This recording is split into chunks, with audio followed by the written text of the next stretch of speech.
What's up, everybody? Welcome back to my channel.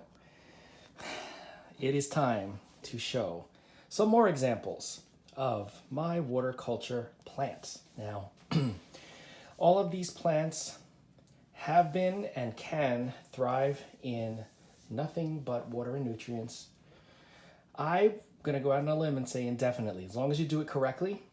Some of these plants have been in water for I don't even know if it's been 2 years. I don't even know. Some of them, not so long, but some of them have been propagated in water and I just kept them in water. But I wanted to show you all the different types of plants that you could do this with. And this is not an exhaustive list. This isn't even all my plants in water culture. This is just a sampling because I can't possibly fill this table with all my water culture plants. Excuse me, there are just too many. And they are healthy and thriving, and it would take me all day to do a video to pull them from all the different rooms because I have them in all different areas of this place. So anyway, just want to show you. So we're going to start in the front here. This is a Scindapsus.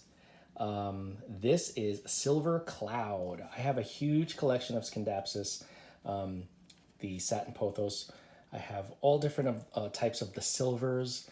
I have the Silver Lady, obviously Silver Cloud, Exotica, a whole bunch. But yeah, Scindapsus, like any other Epipremnum, or Aroid for that matter, because this is a Scindapsus, they grow just fine in water culture. Keep the water clean, give it some nice nutrients, healthy roots. Look at those roots. They're beautiful and delicious. And this is just a glass I got at like the Dollar Tree, so go figure. But the plant just threw out this new leaf. I haven't had this one very long, actually, but I immediately took it out of its soil, put it into the water culture, and it's been, I'd say, a few weeks. It's already adjusted. I didn't get any root die off at all. And new leaf came out here. There's a new leaf starting over here, and there's another growth point in here. So yeah, it likes it.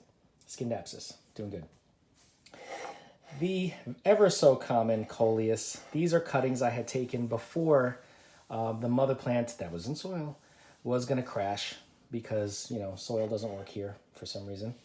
And it's got some beautiful roots already, and it will stay in here. And I will continue to take cuttings off of the cuttings as this grows so that I'll have a whole bunch come springtime. Okay? So coleus, not a surprise. Everybody knows it.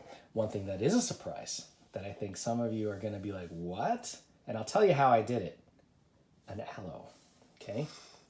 This is an aloe. I'm not sure if this is Blue Elf. I can't remember. I don't even think it had a tag, but I looked it up. I can't remember. It was in one of those little 2-inch pots, right? Those little pots that come in plastic. And what I did was, and it was in soil, cactus mix, I put it on top of this vessel to start because there was one little root. This root here was sticking out of the bottom of the pot. So I put it in here just so that root was touching the water, and that root grew and grew and grew and grew and grew. So then I said, okay, it's time. If I lose all the other roots, that one root is water adjusted. It is happy and healthy. It has not lost one leaf from it. You can see how beautiful this plant is and very well hydrated. And sure enough, these roots are adjusting just fine. And I had it in this setup with that one root in the water for I don't know how many months, but that root grew quickly. I'll tell you that much.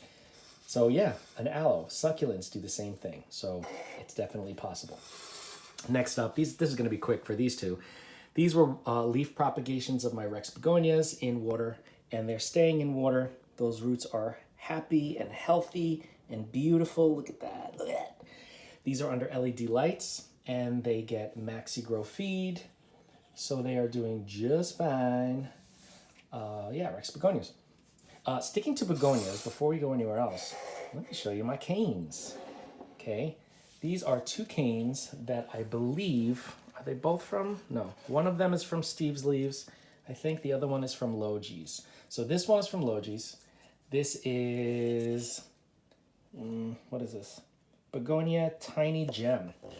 It is a cane type, but a smaller.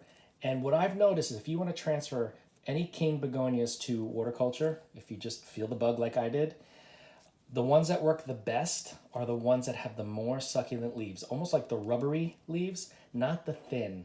For example, I had challenges after a while. I mean, they rooted in water, but I had challenges keeping them in water for a while, which was the looking glass. That has like the thinner leaves.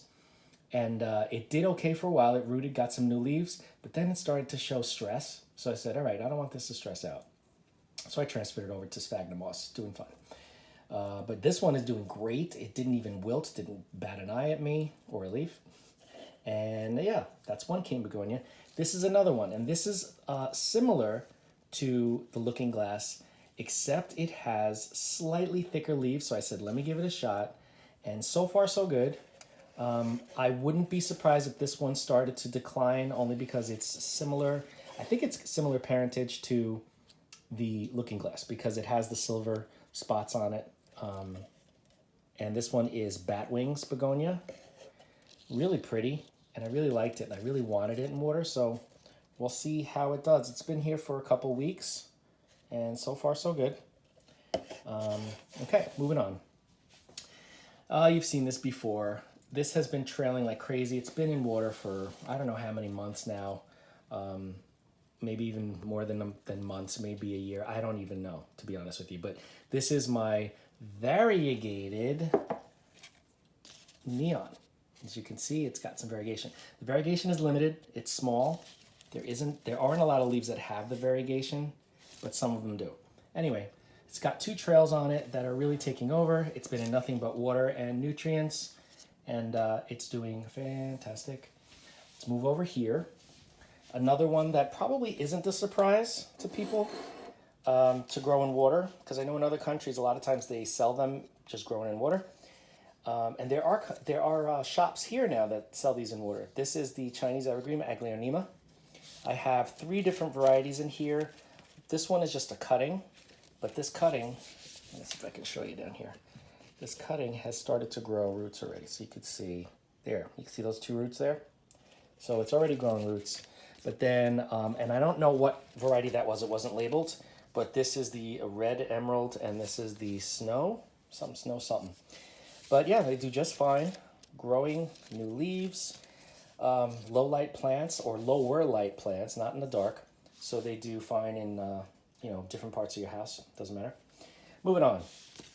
This is, you've probably seen this before. I don't know if I've included this one in the video. This is Philodendron Burl Marks, and just the regular variety. You can see it's been in water for quite some time. There are a lot of roots in here. And a lot of growth points. We got 1, 2, 3, 4, and 5 actually down there, 6. I will continue to take cuttings of this and just grow them in water because it's just easier. You don't have to worry about, oh, did I water my plants? It's just, oh, is the water getting low? So much easier. So yeah, Burl Marks does great. Philodendron green.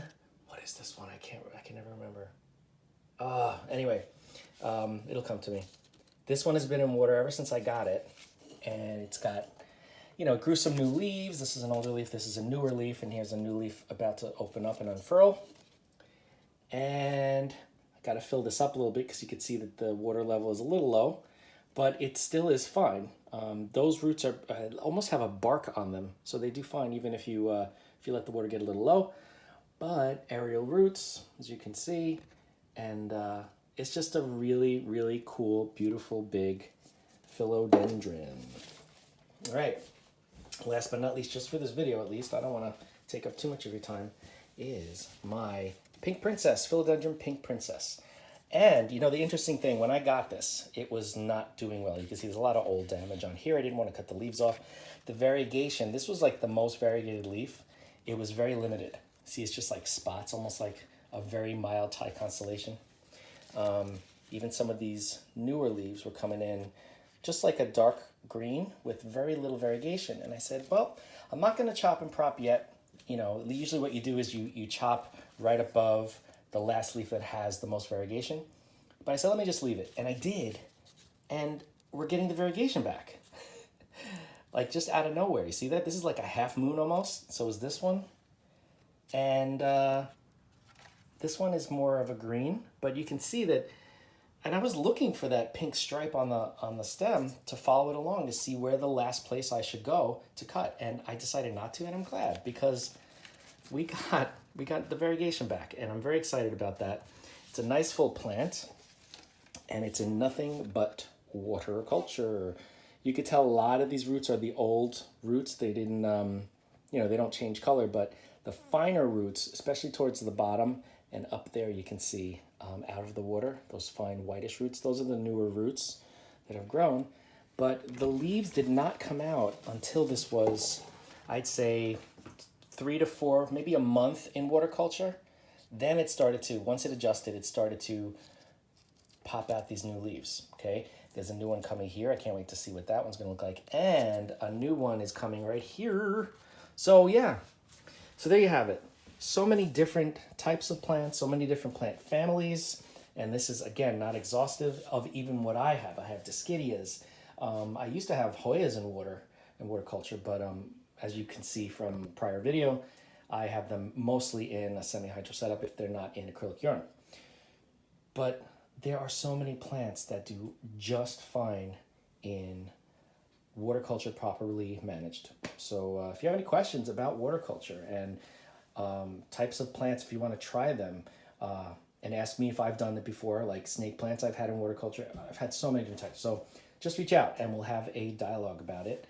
Otherwise, if you have not, don't forget to like, comment, and share, and subscribe. Hit that bell if you want to be notified, and I will see you in the very next video.